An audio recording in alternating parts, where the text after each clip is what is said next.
কখনো মেঘ কখনো বৃষ্টি, প্রকৃতির এই সুন্দর লুকোচুরি খেলার মাঝে কাজকর্ম করতে নাজেহাল হয়ে যাচ্ছি। নমস্কার বন্ধুরা, আমি অনু, হ্যাপি লাইফ উইথ অনুর আরও একটা নতুন ব্লগে আপনাদের সকলকে জানাই মন থেকে অনেক অনেক স্বাগত। কেমন আছেন আপনারা? আপনাদের সাথে নিয়ে চলুন আরেকটা সুন্দর দিন শুরু করি। আসলে কি বলুন তো, এই কখনো মেঘ কখনো বৃষ্টি, এর মধ্যে কাজকর্ম করতে ভীষণ কষ্ট হয়। বিশেষ করে জামা কাপড় নিয়ে একবারে রোদ্দুরে মিলছি, আবার একবার করে তুলছি। প্রকৃতিও যেন নিজের আনন্দে আমাদের সাথে লুকোচুরি খেলে চলেছে। তো সারা দিন এই বৃষ্টির মধ্যে কিভাবে আজকে আমার দিনটা কাটালাম আর একার হাতে সংসারের সমস্ত কাজ কিভাবে করলাম, আর সেই নিয়েই আজকের ভিডিওটা। আশা করি আপনাদের ভীষণ ভালো লাগবে। আর যদি কোনো অংশে ভালো লেগে থাকে তাহলে প্লিজ চ্যানেলটা সাবস্ক্রাইব করে আমার পাশে থাকবেন আর একটা মিষ্টি কমেন্ট অবশ্যই করবেন। অনেক অপেক্ষা করে থাকি আপনাদের একটা মিষ্টি কমেন্ট পড়ার জন্য।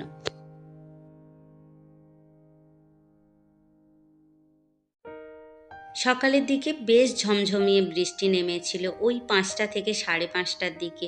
সকালে বাসি কাজের সময় বেশ এক ধরনের ভিজে গিয়েছিলাম। তারপরে এই যে একটু বেলা হতে দেখছি একটুখানি পরিষ্কার হয়েছে আকাশটা। আর কয়েকদিন ধরেই কাচাকুচি করছি, একবার এদিক ওদিক নাড়ছি। তো এই বিছানার চাদরটা ছেলের, ও হোস্টেলে যাবে, তাই আগে থাকতেই সমস্ত কাজ গুছিয়ে নিচ্ছি। তো এটা শুকনো হয়ে গেছে, আর ভাবলাম ঘর দুয়ার ঝাড়ু দিয়ে নিই, তারপরে গোছানোর পালা চলবে। কেননা এই ঘর দুয়ার না পরিষ্কার করে একবার ঝাড়ু দিয়ে নিতে পারলে মনের মধ্যে হয় কি অনেকটা বুঝি কাজ রয়ে গেছে। সামনে দেখতে পাচ্ছেন এখনো পর্যন্ত কাপড় রয়েছে, সেগুলো শোকাতে দেব। আসলে বৃষ্টি হলে উপর ঘরে নিয়ে চলে আসি, যে ভিজে যাবার ভয়ে। জানি সবার বাড়িতেই এই অবস্থা, যে জামা কাপড় নিয়ে ভীষণ নাজেহাল। তবে এই বৃষ্টির দিনে একটু গুছিয়ে আর একটু বুদ্ধি করে কাজ করলে মনে হয় যে কাজটা একটু সহজ হয়ে যায়। আসলে কীরকম করি, যেদিন দেখি যে সকালের দিকে রোদ্দুর উঠেছে, সমস্ত কাজকর্ম পড়ে থাকবে, আগে কাচাকুচিটা সেরে নিই, যতটা হয় সম্ভব যে রোদ্দুরে শুকিয়ে নিই। আর তারপরে তো রয়েছে হাওয়াতে শুকনো করার পালা। তো এইভাবে আমার কাজগুলো করে নিই। তারপরে ধরুন যেগুলো বিছানাপত্র গোছানো, ঘর দুয়ার পরিষ্কার করা, সে তো আর ভিজে ভিজে করতে হবে না, সেই কাজটা পরে করা যায়।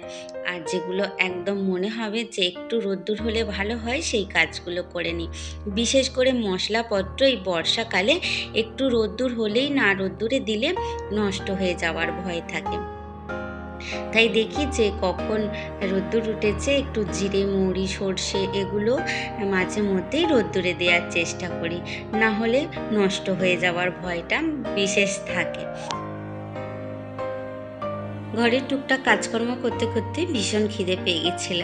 আর এই যে কাঁঠাল মুড়ি, এটা হলো সবথেকে ভালো খাবার। কেননা এই সময় প্রচুর পরিমাণে গাছে কাঁঠাল পেকেছে, তাই ভাবলাম একটুখানি টিফিনটাও করে নিই। তো আমার কাঁঠাল মুড়ির টিফিন কেমন লাগলো আপনাদের? আর এই যে রেখে চলে গিয়েছিলাম চাদরটা, ভাবলাম যে খেয়ে আসি, তারপরে গোছগাছ করে নেব। আর বাকি কটা ভিজে জামা কাপড় আছে, সেগুলো নিয়ে যাব নিচের ঘরে, গিয়ে তারপরে রোদ্দুরে দেব।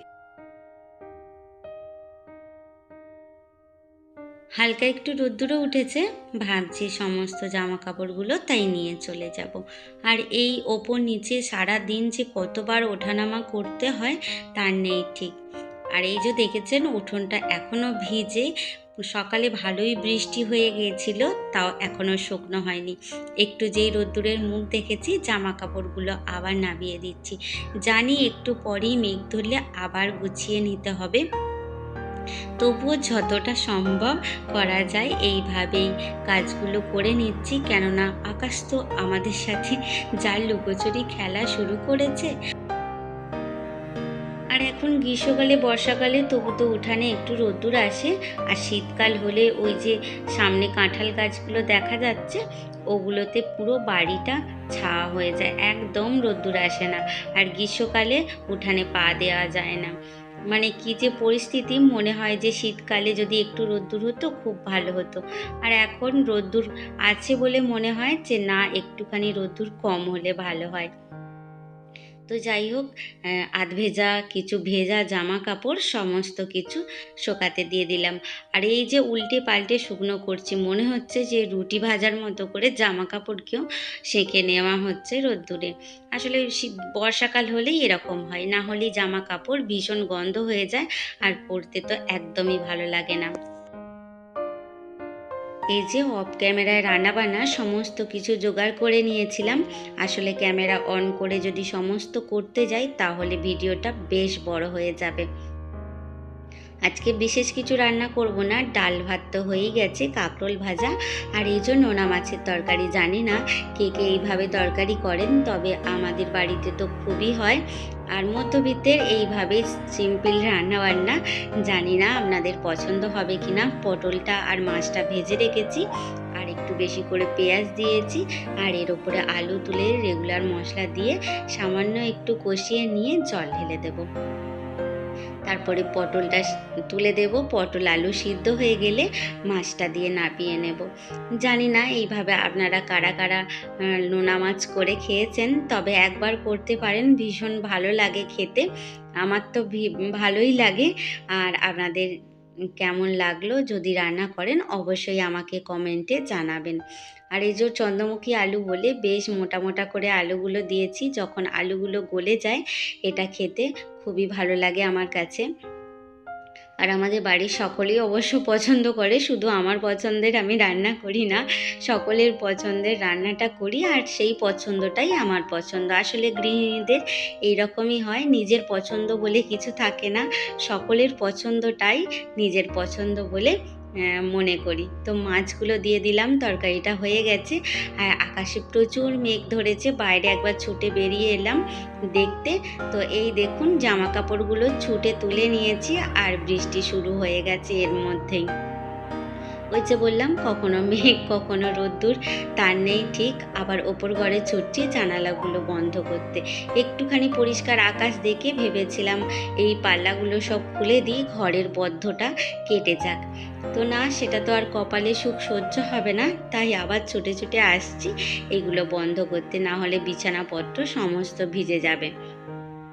জানি হয়তো বেশিক্ষণ বৃষ্টি হবে না, তবুও যদি ভিজে যায় সেগুলো তো আমাকেই আবার নিয়ে নাড়াচাড়া করে শুকনো করতে হবে, তাই ভাবলাম যে বন্ধ করে দিই। আর ওই যে দেখুন আমাদের কাঁঠাল গাছ পাশে একটা কলা গাছ আছে, ওখানে একটা বড় কলার কাঁদি হয়েছে, সেটাও আপনাদেরকে দেখিয়ে দিলাম। চলুন ঘর বন্ধ করে নিচের ঘরে যাই, কেননা তরকারিপত্র সমস্ত গুছিয়ে রাখতে হবে, না হলে তো বেড়াল মামা এসে সমস্ত উদ্ধার করে দেবে।